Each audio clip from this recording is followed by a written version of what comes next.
All right, guys, so today we're going to be talking about this thread here by Jake Ward, and let's just say it's caused some stirring in the SEO industry. Some people think, that it's unethical, and some people are calling Jake a bad person. But then there's also people who believe that this is not Jake's fault and this is Google's fault because Google has enabled this behavior, and if Google ranks it, then it's all fair game, right? So these type of arguments are not new, by the way. AI has kind of brought a lot of this back to the surface, but these type of arguments as far as ethics and SEO are not new. In fact, these arguments used to be constantly going on when people were using private blog networks to rank. And even to this day, people still use PBNs. But before, it used to be this kind of black and white scenario where, like, if you used PBNs, you were a bad person, and if you didn't use them, you're a good person and you're going to go to heaven and everyone else is going to go to hell. But what he did is actually really simple. So he went into a competitor, he extracted their sitemap. So you can do that, like we'll go into Moz here.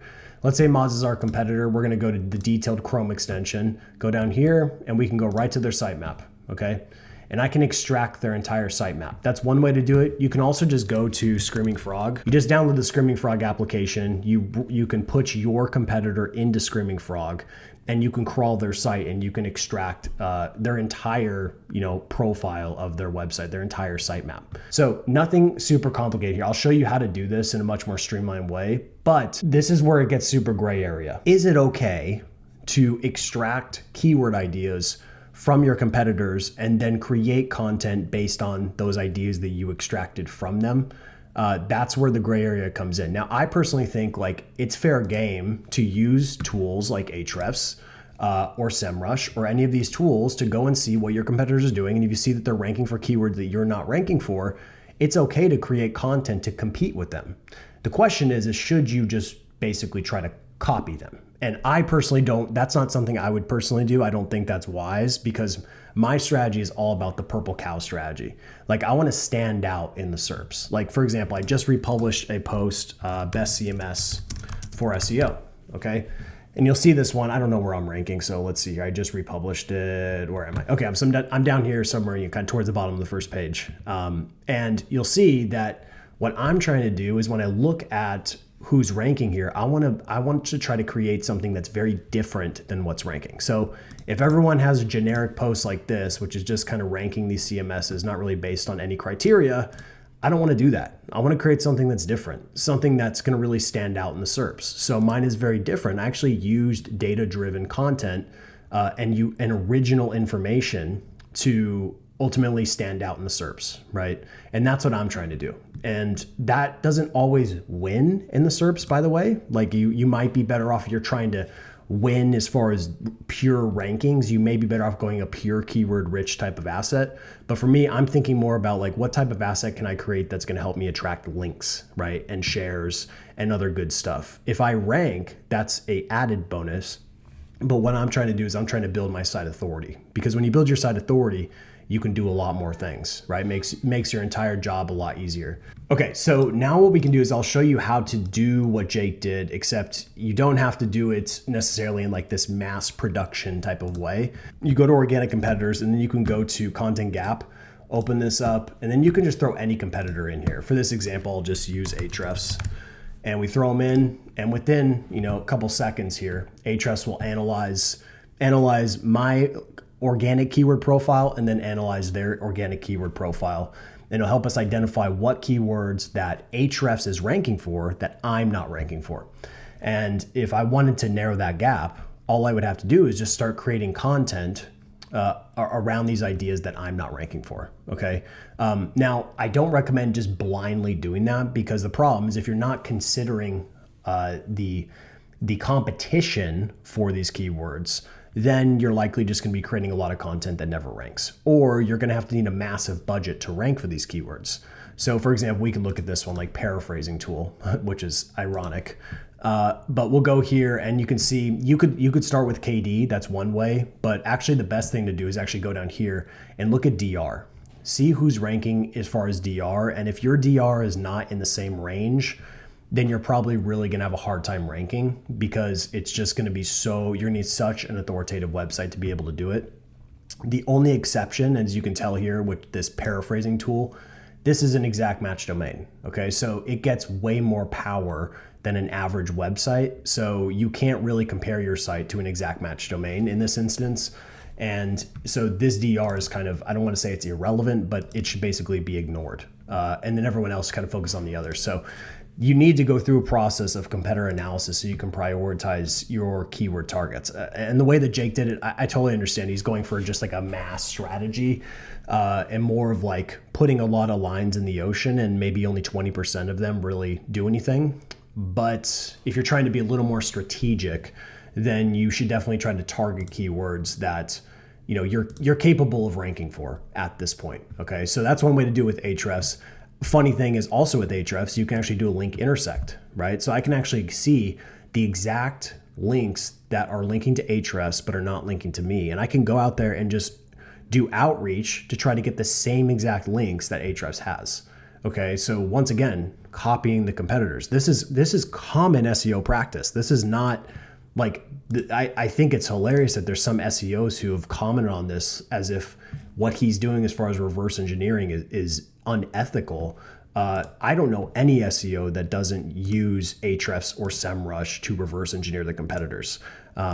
Now, as far as using AI to create the content and basically copy the competitor's content, that's a different story. But as far as the general strategy of reverse engineering the competitors to, ultimately try to catch up with them, that's everyone does that. Like, I don't know anyone that doesn't. Okay, so we can do that with Ahrefs. Going to SEMrush, you can do the same exact thing. Keyword gap. Okay, right here, boom, we can see the keyword gap. Exact same process. All right. Same thing. They also have a backlink gap. Okay, same exact thing. So both of the biggest tools here do this. You can literally reverse engineer competitors. They have the tools to help you do it. So that's just one part of this. Now, the question is on the side of actually creating AI content. Okay, so we know we can reverse engineer the competitors' keywords and their link opportunities. But the question is, once you have those keyword ideas, you have a situation where you have basically two choices. Number one, you can hire a writer to write it for you. You could write it yourself, or you can use artificial intelligence to create it for you. Now, I'm someone who doesn't necessarily believe in just kind of, creating AI content, just like pure AI content. I'm more for AI assisted content. Okay, and I'll show you a couple examples. So number one, I have a podcast. Okay, it's called the SEO Entrepreneur Podcast.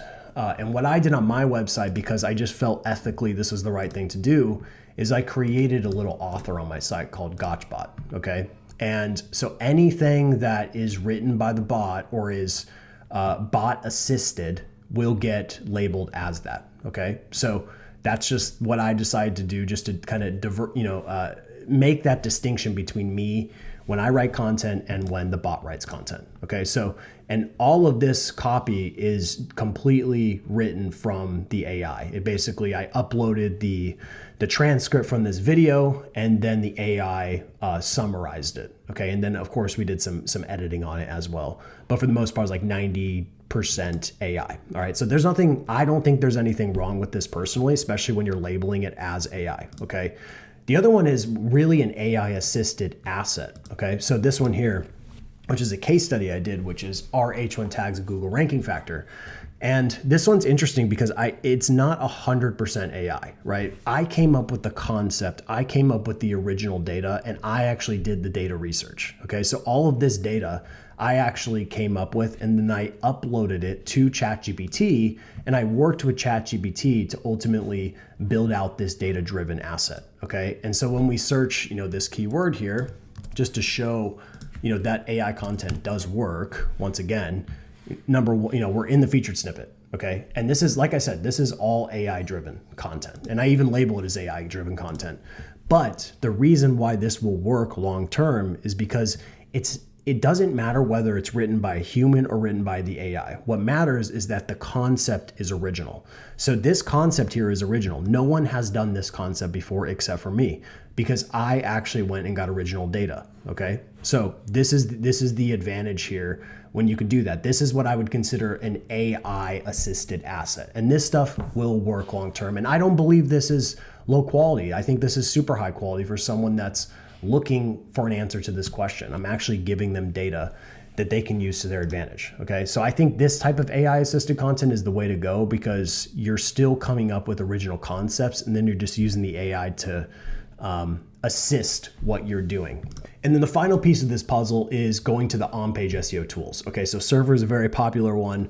There's also MarketMuse and ClearScope, and there's a bunch of them. Okay, but all of these tools are literally predicated on extracting ideas from your competitors and trying to copy them. Okay, that's literally what the entire basis of these tools are. When you look at this, I'm looking at just an example here. What it's doing is it's telling us, we can go through all these filters. It'll tell us the exact words that the competitors are using, the exact keywords, how many times they mention them, where the keywords are located, loading speed, quantity of images. Like, we have all of these different data points that are literally designed so that you can model the first page of Google. Okay. And in fact, if we go here and we look at this, we'll look at the audit, you'll see that all of these recommendations that Surfer is going to give you, or any on-page SEO tool is going to give you, they're not based on anything other than just looking at the competitors. Okay. They're not like, notice that content quality is not a consideration here at all. Right. And many of the top websites like Search Engine Journal and all of these publications that everyone trusts for SEO recommend using these tools, which means they are advocating for you copying your competitors. Okay. So once again, a little bit of hypocrisy going on in the SEO space, because if you use any of these tools, then you are engaging in copying of competitors. Okay. In some regard. Now, copying the content verbatim, I think, is wrong, but using the same type, like using the keyword placement that you should have, which is just general SEO 101, and then using the NLP keywords. But using those NLP keywords to make your content more relevant, I don't think is personally wrong. What I think is wrong is just straight copying. If you're straight copying or regurgitating, that's a real problem. So I don't recommend that. Once again, either AI assisted, whether it's AI assisted or human written, it should still be original. Okay, you can use the general frameworks here to build the most relevant page, but the content itself, the meat of the content, should be unique. Okay. If you go in here, once again, you can see with Surfer, all of these little keywords here. Okay. These are all these keywords didn't come out of thin air. These keywords come from the competitors. They just extracted directly from the competitors. And this is, this is what you're doing. You're modeling the first page of Google. And in fact, if you go over to the settings, you can literally customize the exact competitors that you want to extract ideas from. Okay. So there's not like, once again, this is just what these tools reward. They rewards you for copying the competitors. Okay. So just keep that in mind. We're not like, no one is free from this. And also, I don't think there's like an ethical issue with using AI. I think it's just more of using it to aid your work is okay. But once you do just kind of like the pay and spray type of approach, I don't recommend that. Now, you can use all of these tools at your disposal, and I would recommend using them. Jake's method is fine. You can question the ethics of it, whatever, but definitely use Ahrefs or SEMrush and Surfer to streamline your efforts. Like, you would be foolish to not use them because it makes everything so much easier. So if you like this video, please like it, and please share your thoughts below. I would love to hear what you think about this really viral post here in the SEO industry. So thank you so much for watching.